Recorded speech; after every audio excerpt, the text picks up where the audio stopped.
All right, this is ground zero for the 2025 political shakeup. Let's get into it. Let's start looking at the Quake. You could say the first tremors were felt in early summer last year when the Liberals lost a safe seat in Toronto, as then Prime Minister Justin Trudeau's popularity and that of the Liberal Party was tanking. In the fall, another Liberal defeat in a Montreal area riding. This as a group of brave MPs began publicly calling for Trudeau's resignation. Then came the election of the current occupant of the Oval Office and talk of annexing Canada as the 51st state, followed by threats of a trade war. The new year started with the long-awaited and much-anticipated announcement by Trudeau he was stepping down. A Liberal leadership campaign, and along comes former chief banker Mark Carney grabbing the leadership. After being sworn in as Prime Minister, he wasted no time in calling an election for April 28th, and here we are. And that is, the last 5 to 6 months in a nutshell, really. And what a whirlwind it's been from a political standpoint. Any thoughts, guys, before we get into some of the other aspects of it? To tell you the truth, it's I'm glad it's over, and we can move on with dealing with business in moving this country forward in this very difficult time in the world, as perpetuated by Herr Trump down south. So I'm looking forward to the Prime Minister of Canada making our country a progressive country with the rest of the world while we're establishing new relationships. Looking forward to it. Wayne, any thoughts? Well, yeah, I actually thought the campaign was much longer than the number of days they said it was. It seemed to be, for a short campaign, it seemed to be a long campaign in many ways. But, it's as Eddie said, it's time to settle down, and hopefully parties will come together when we deal with some of the major issues, especially with the issue with the U.S. and tariffs, and, put the party differences aside and work as one unified entity with the premiers and trying to tackle and get this straightened out with the tariffs and some other issues as well. So, it is a minority government, and it's going to take probably some, behind the scenes work and to try and keep things moving along and not get caught up in partisan objections. Yeah, for sure. Before we get into the numbers, I can't believe that we ended up with a minority government, but we did.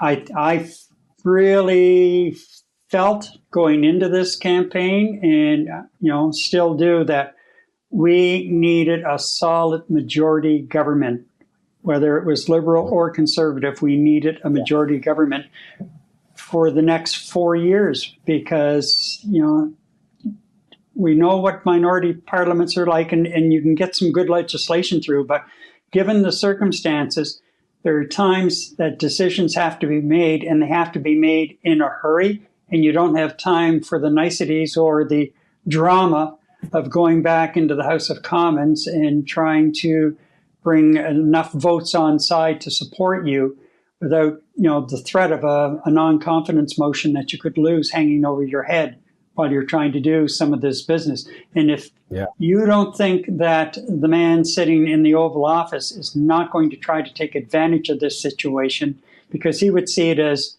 a form of weakness, some blood in the water, and he'll go in like a shark. So, I'm sorry that we ended up with the minority government, and to be so close, like 3 seats away. However, that's the way it went down, and so now we have to live with it. And hopefully, Carney's leadership style can bring some sense to it all. So let's just do a quick rundown here. Where did we go? All right.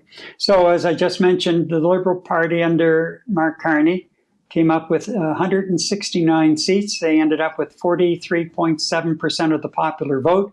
The Conservative Party, led by Pierre Poilievre, came up with 144 seats and a 41.3% share of the popular vote. The Bloc Québécois, Yves-François Blanchet, 22 seats here in Quebec, 6.3% of the popular vote. New Democratic Party, Jagmeet Singh, 7 seats, the worst showing in the party's history, 6.3% of the popular vote. In the Green Party, Elizabeth May, she's in, and any other Green candidates, including the co-leader, are out. And he resigned today, and they garnered 1.3% of the popular vote. Now, the Liberals' victory was attributed to a surge in nationalist sentiment, partly in response to U.S. President Trump's aggressive trade policies and controversial remarks about Canada. For the Conservatives, gains and setbacks. The Conservatives increased their seat count by 24. Leader Pierre Poilievre, though, lost his long-held seat in Carleton to Liberal candidate Bruce Fanjoy. The NDP declined. Well, they suffered their significant losses, dropping to 7 seats and losing official party status. Leader Jagmeet Singh lost his seat in Burnaby Central and announced his resignation. Bloc Québécois setback. Well, the Bloc Québécois saw a reduction of 11 seats, bringing their total to 22, but still a solid number to hold a bit of an upper hand at times when need be. Somehow, though. And if I'm not mistaken, Gary, I think two or three of those Bloc Québécois seats did not flip Liberal; they flipped Conservative. Yeah. So you know what? Quebec had a big say in terms of whether or not Canada would have a majority government or not. I mean, that's 2 or 3 votes right there. That's right. And somehow on the other side of it, I can't see Blanchette working with whoever they appoint as the House leader, the interim House leader, because Poilievre says he's not resigning. And we'll get into that in a little bit as well, because I don't think that's going to be the case whatsoever. Right. And as I mentioned, the Green Party secured only 1 seat, and that was it. So Prime Minister Mark Carney expected to form a cabinet and address key issues such as trade relations with the U.S., economic stability, and national unity. So there are actually a couple of scheduled recounts that we're aware of. One is Terra Nova, the peninsulas in Newfoundland and Labrador, where the Liberal candidate, Anthony Germain, a former CBC journalist, came out with 19,704 votes, 47.9% of the popular vote. And the Conservative candidate, Jonathan Rowe, 19,692 votes, or 47.94% of the popular vote. Very close there. And then Terrebonne here in Quebec, the Liberal candidate, about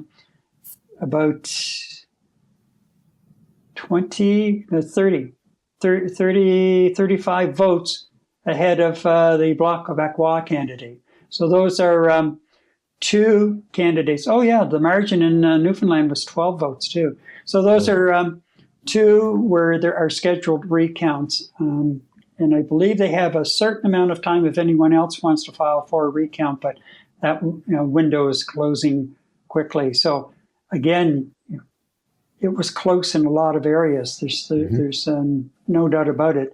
Some of these ridings, the way they squeaked out. So, Wayne, let's talk a little bit about Atlantic Canada.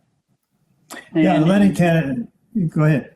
No, I was going to say, and how things shaped up, because you're living in a riding that was considered a bellwether riding for the way the election would go, and it kind of worked out again. Yeah, and it actually wasn't even close. The Liberal candidate, David Miles, he got almost double the votes that the Conservative candidate, Brian MacDonald, who was a former MLA for the Conservatives. It really wasn't even close. So as a bellwether riding, I guess you could say that it sided with who the government formed. But in the Atlantic provinces overall, first off, the amount of people that voted across the country was higher than the last few elections. PEI in particular led the country with almost 80% of eligible voters voting. So that tells you that you know, in the Atlantic provinces and the Maritimes, we like to take our politics seriously, and that showed here. But the thing too and it showed in other areas of the country. But what I noticed in here in the Maritimes in particular was that when I joined the TV channels a few minutes into the results being reported, and I was hearing the commentator saying, well, the Conservatives must be taking solace in looking at the number of seats they're leading in, whatever. And I thought, oh, gee, it's kind of surprised me based on what I was hearing and talking to people. But as the night went on, it became obvious that the longer the vote went on and the more polls that started to report, as you got towards the final polls, that is when the Liberals started to catch up and pass whoever was in front of them. And one of the seats I was looking at closely was Sean, the PEI was a cabinet minister.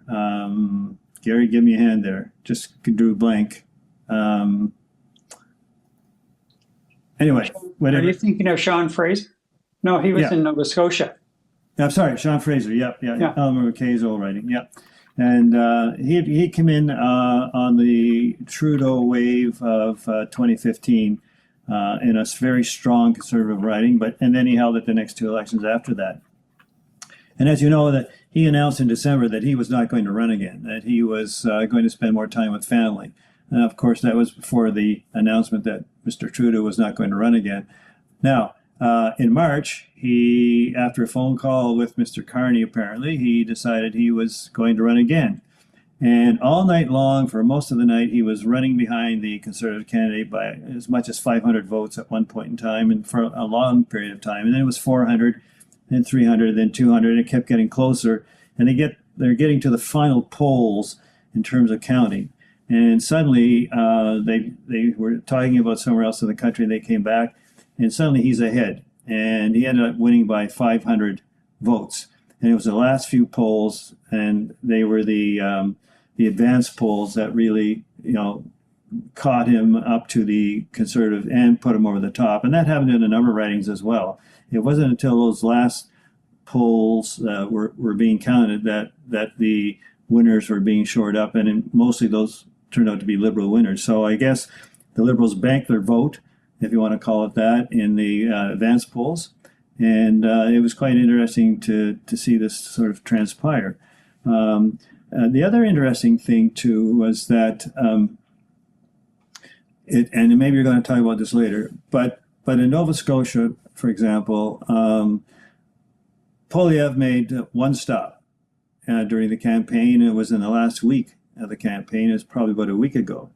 And the only candidate, Conservative candidate to win in Nova Scotia, they lost two other seats to the Liberals, was quoted in the CBC as saying that, it was too bad that Mr. Poilievre waited so late to make his appearance in Nova Scotia, knowing that they were very close in a couple of ridings and that there was the possibility of one or two being overturned or flipped to the Liberals, and that he did make the statement he thought nobody should give up their seat to let Mr. Poilievre run in a seat vacated by somebody willing to do that.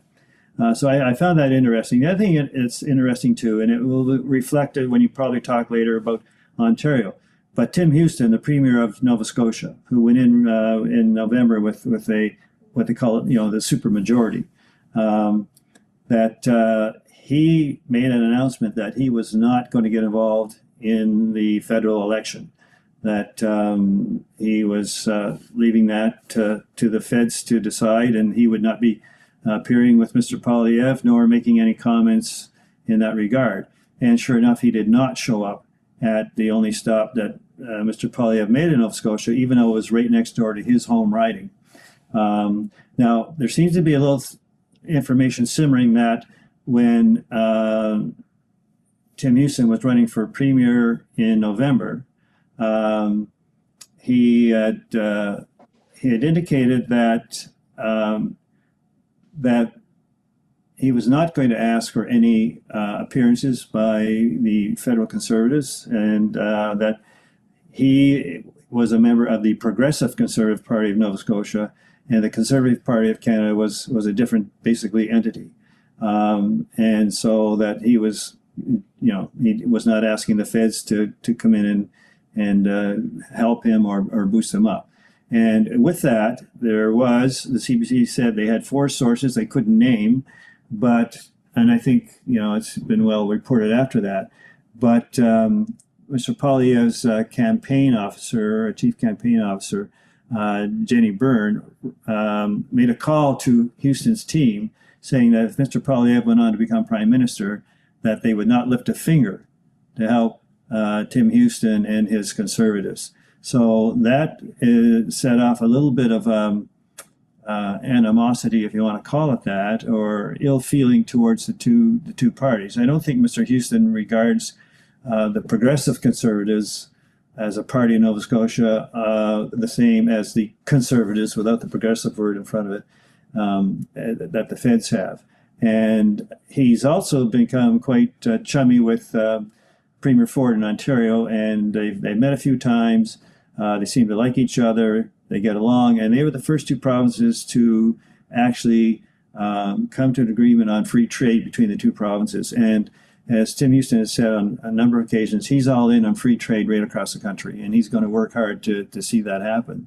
So I think it's kind of interesting that Mr. Houston is separating himself from the federal Conservatives, maybe in particular Mr. Poilievre, but I think in general the whole party.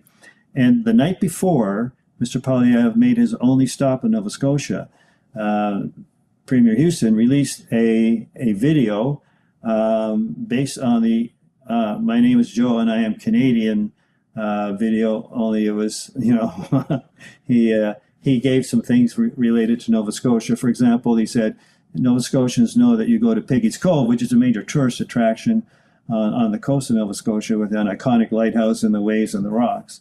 But he said, Nova Scotians know that you go to Piggy's Cove as much for the gingerbread as you do for the view. And a few other things like, in Nova Scotia, we give directions, even referencing landmarks that no longer exist. And he went through that. And at the end, he said, my name is Tim Houston and I am a Nova Scotian. And, the political pundits were making a deal out of this, saying, okay, is this a message being sent? The timing seems, a little suspicious in the sense it's the night before Mr. Poilievre arrived. And does he have ambitions for anything higher than Nova Scotia? Now, he denied that his focus is Nova Scotia. But he did weigh in when Mr. Blanchet made reference to Canada being an artificial country.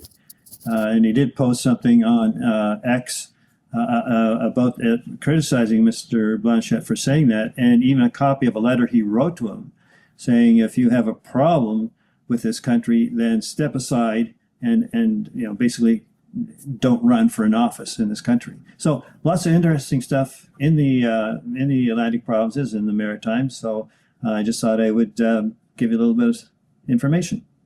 Yeah, that is interesting in the way that Houston really did distance himself from the Conservative Party of Canada, which, as we know, was a blend of the former Progressive Conservatives and the Reform Party.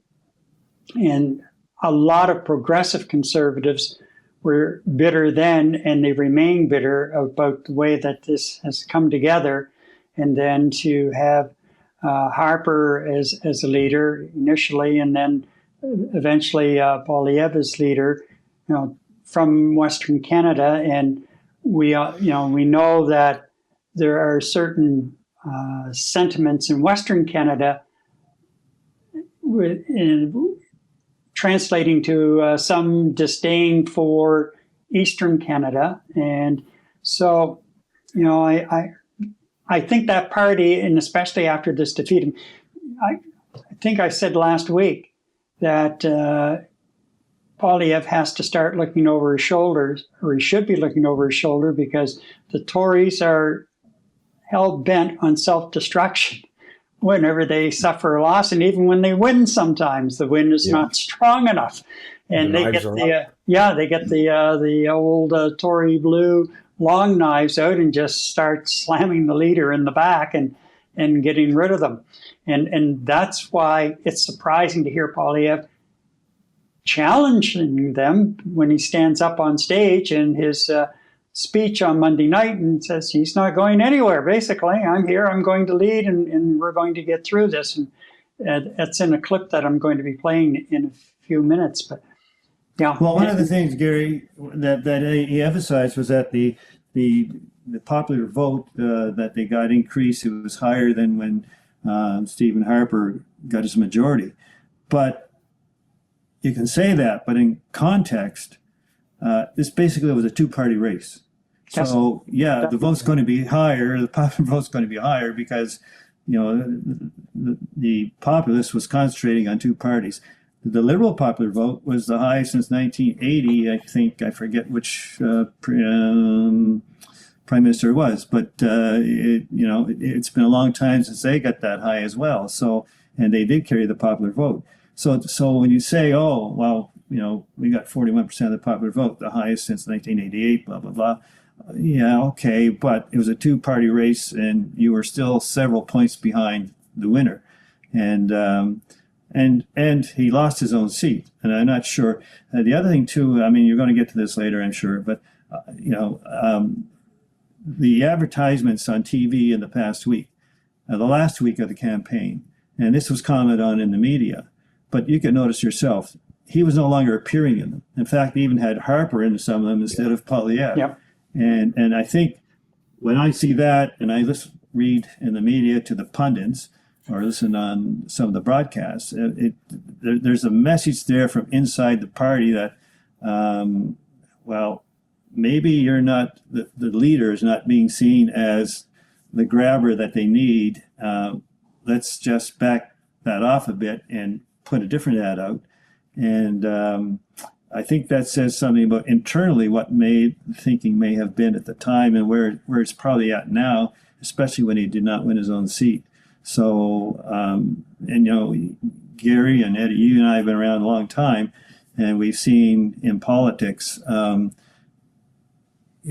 party is particularly forgiving, but it seems that the Conservatives are less forgiving than other parties, as Gary had mentioned. Yeah. So it's going to be interesting to see what plays out in the next few days with respect to the leadership there as well.